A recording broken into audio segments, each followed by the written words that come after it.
The speech of history is intended to get you involved in discovering all the famous speeches that have made such an impact, either nationally, locally, or maybe some specific impact for a career choice you're interested in.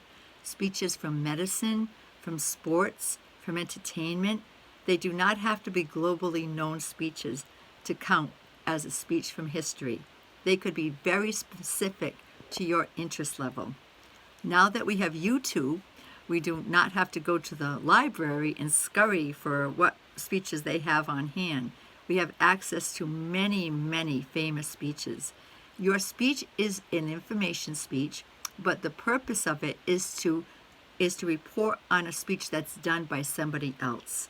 So I do have a handout, and I'll go over here to this right here, and this is the handout, and these are the key goals that you will acknowledge within your speech of history. Who is the speaker? What is the occasion? What is the message?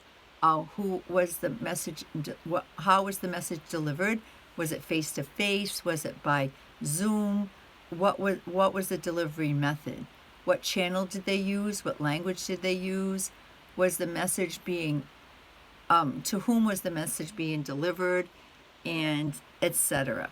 So it's an investigation on a speech. I call it the speech of history because that's what it was called when I was in graduate school. We spent a whole semester studying famous speeches and really appreciating the spoken word.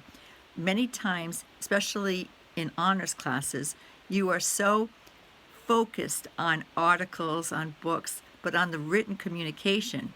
This is an example of how oral communication can be equally powerful and memorable, if not more so. You just have to discover the speeches. Your speech could be very serious or it could be more lighthearted, but you're probably going to find it on YouTube. Or let's say you're going to research, let's say, the United Nations or some other government agency that might have their speeches housed on their site specifically. But YouTube is a good source. In the past, I've had students speak about certain commencement speeches that were very inspiring, or maybe a speech that was in their hometown because there was a specific issue that needed to be addressed and the leaders of the town were addressing it vis-a-vis a speech. So they're everywhere. The spoken word is everywhere, and it'll give you a good sense of listening. You'll probably listen to several more speeches than you're actually going to deliver because you're only delivering one. But your speech is about the speech that you're interested in. So use the handout as a guide. I also have put a video up, let's see if I can see it here, called the 10 most powerful orators in history. Now, this is very subjective, right? But you might want to do one of these heavier speeches if you want to. And there's famous people, you know. Oh, this is not one of the, although this is an ad. Let's skip it. But it was just a compilation by Mojo. Yeah.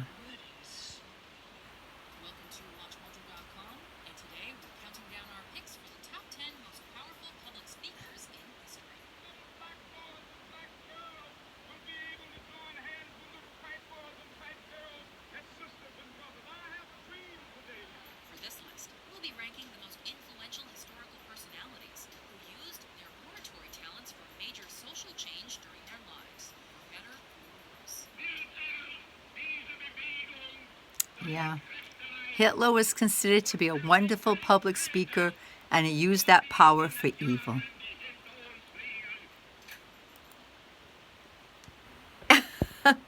I don't usually do that, but I like watching speeches. And this was just a stimulation video. It's not a discussion board to give you the idea. But your speech does not have to be on this caliber. But if you wanted to, maybe you have always been interested in Mahatma Gandhi or in Martin Luther King, and you say, well, maybe I will speak about one of those top 10. But there are many top 10s, and there's many speeches that are considered to be iconic. So you're only limited by your imagination. But have fun with this speech. But it is an information speech, and the focal point is discussing another speech. That's it. That's what the speech of history is all about. So have fun investigating, discovering, enjoying. And like I said, maybe it's going to be something from a graduation ceremony. Oh, you know what else you could do if you want to do your speech of history? About a speaker in a TED Talk. Let's say there's a TED Talk that you've really enjoyed and you're watching that speaker and you're seeing how they use their delivery and how they connect to the audience. You can do a review about a TED Talk speaker. I've had students do that very successfully, so I'm open to suggestions. It's one more speech, one more chance for you to practice your oral communication skills. Have fun.